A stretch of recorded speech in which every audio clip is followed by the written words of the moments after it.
El candidato Marcos Rascón se reunió con integrantes de la comunidad de la diversidad sexual. Marcos Rascón, candidato a jefe de gobierno de la Ciudad de México, se reunió con integrantes de la coalición mexicana LGBTTI, en la cual le fue entregada una agenda con 78 propuestas mínimas que la comunidad preparó.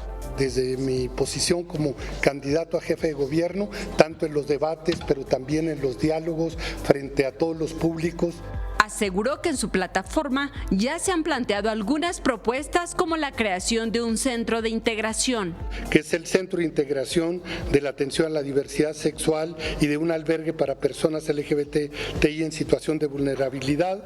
La integración de un grupo conformado por personas trans que actuarían bajo los lineamientos de una política de proximidad social, la cual realizaría actividades policíacas referentes a la diversidad sexual.